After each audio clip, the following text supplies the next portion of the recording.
Hi again everyone, welcome back again di Altcoins Update. Di Altcoins Update ini kita bakal bahas Solana. Jadi ada yang request seputar Solana, dan ada yang request GRT juga, Pancake juga. Jadi mungkin kita bakal bahas dari Solana dulu ya. Kita ngelihat dari yang market cap-nya top. Jadi kita perlu update terkait dengan Solana karena 2 minggu lalu kita baru bahas nih soal Solana. Dia bakal launching smartphone ya yang namanya Saga. Jadi ya mungkin Solana bisa dapetin semacam exposure ya dari market dan bisa cenderung bullish. Jadi why not kalau misalkan kita bahas duluan ya dibandingin dengan yang lainnya. Jadi next update mungkin altcoin saya bakal masukin si GRT and then Pancake Swap. If you guys agree boleh tim Pancake tulis di kolom komen Cake ya. Jadi saya tahu ada berapa banyak yang mungkin emang interested untuk kita bahas itu. Kalau sedikit ya 10 aja nggak sampai ya udah sorry itu saya ya mungkin kita harus skip ya. Kita bahas yang lebih menarik lah kayak recently apa ya, ada yang request Radian juga, kemudian ada yang minta Conflux juga, banyak banget sebenarnya yang request untuk dibahas. But then ya kita sekarang bahas dari si Solana dulu. Nah teman-teman kalau misalnya kalian ingat ya, waktu lalu kita tuh mention soal Solana membentuk semacam descending triangle.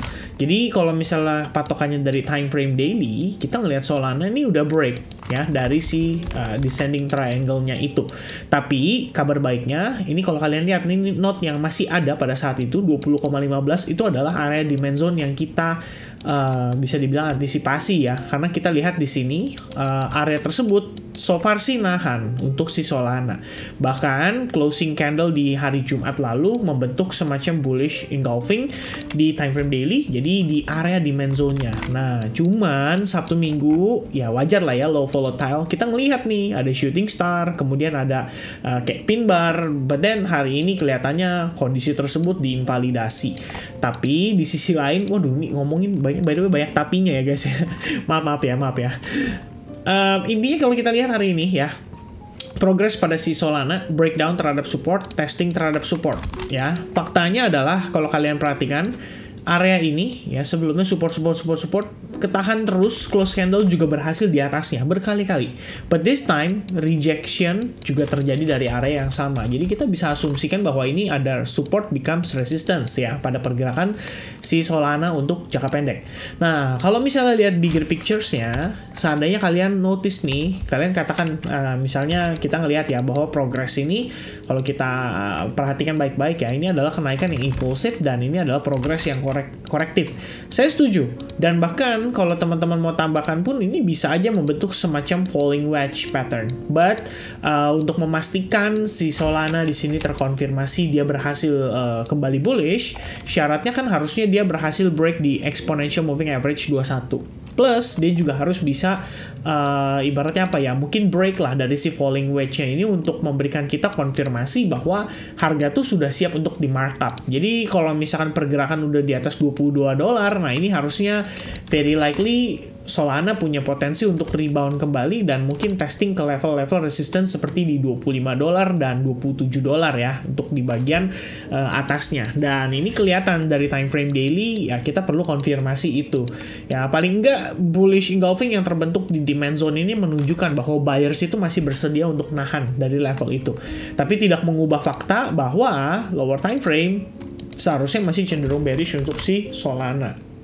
Oke, jadi sementara itu kita ngelihat Solana di time frame daily ini menariknya adalah proses yang terjadi di sini kan cenderung korektif. Jadi pada akhirnya saya pikir our primary trend itu masih bullish dan bearish ini adalah bagian dari koreksinya atau secondary trendnya aja. Alright, so next one kita bakal coba untuk bahas dari time frame hourly-nya. Jadi untuk Solana sendiri kalau di time frame hourly seperti yang tadi kita notice ya, di time frame daily sebetulnya terlihat bentuknya itu lebih kepada descending triangle tadinya. But then kalau misalnya teman-teman lihat di time frame hourly, a little bit different karena kita ngelihat sebelumnya semacam triangle. But then kita ngelihat dia berhasil break down dari si trend line ini ya. Dan setelah breakdown, kalau teman-teman lihat dari time frame yang lebih kecil seperti di 1 jam, sempat ada momen-momen seperti konsolidasi ya. Jadi konsolidasi ini memberikan semacam konfirmasi bahwa sellers ini udah benar-benar men-take over market.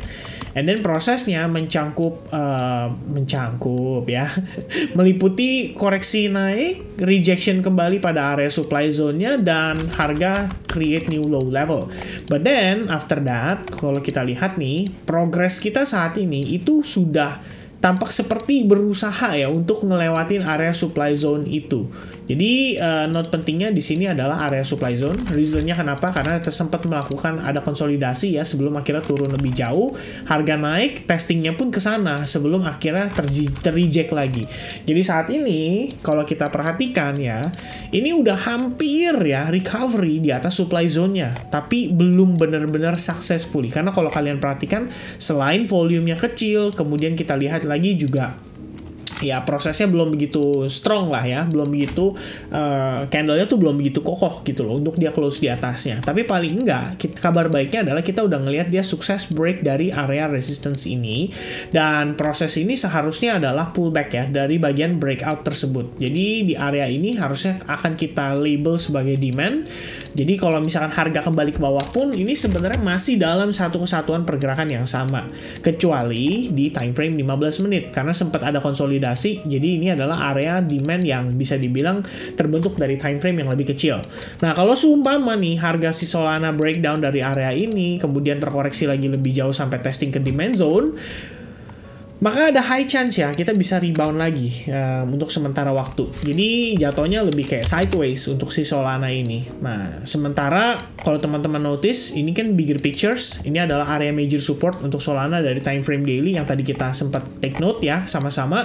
Lalu overall guys, take a look at here ya, ini adalah potensi inverse head and shoulders, dan sebetulnya tadi sempat breakout dari neckline, but then kita balik lagi gitu ya, jatuhnya jadi kayak failed gitu loh untuk dia launch ya.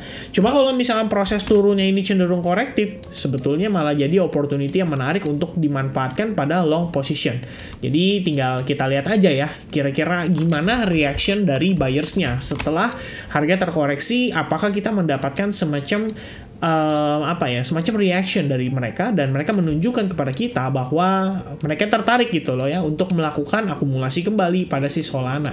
Jadi kalau misalnya bigger pictures atau bigger players sudah mulai make a move, ya kita juga punya reason untuk make a move. Dan pada akhirnya harapannya adalah kalau misalnya kita identifikasi lebih awal dari time frame yang lebih kecil, kita bisa nge-catch momentumnya Solana sebelum breakout terjadi. Jadi kalau misalkan nanti breakout terjadi tuh posisi kita sudah masuk gitu, kita udah tinggal nungguin ibaratnya taking profit aja ya, di level mana kita bisa taking profit ya. Kira-kira seperti itu teman-teman sekalian. Jadi sementara waktu ini Solana dari time frame yang lebih kecil seperti 15 menit look so bullish ya, tapi tidak mengubah fakta bahwa di higher time frame termasuk di daily kita masih berada di dalam tekanan falling wedge ya. Jadi kalau misalkan dia testing ke trendline terus reject lagi, ya jangan cepat putus asa, karena pada akhirnya kalau misalnya koreksinya cenderung slowly, ini bisa jadi kesempatan justru untuk buy the dip ya pada Solana. Oke? Jadi sementara waktu key level yang akan saya take note adalah $20,60 untuk time frame hourly-nya, sementara untuk daily di bagian atasnya itu falling wedge, teman-teman bisa tambahin sendiri di chart masing-masing gitu ya. Jadi kalau misalnya kalian melihat, wah ini kayaknya udah saatnya nih, udah waktunya nih breakout dari si falling wedge, dan kita ngelihat ini bigger pictures juga jatuhnya seperti si inverted head and shoulders, ya why not gitu ya. Mudah-mudahan Solana bisa nanjak dengan bantuan dari si Saga tadi. Oke? So I think that's it everyone untuk update seputar Solana. Next one kita coba untuk discuss soal GRT ya, The Grab, dan ada yang request Pancake Swap juga atau Cake. Ya kita coba cek nanti kira-kira seperti apa. Thank you so much guys for watching, and I'll see you guys again in the next update. Cheers for now. Goodbye.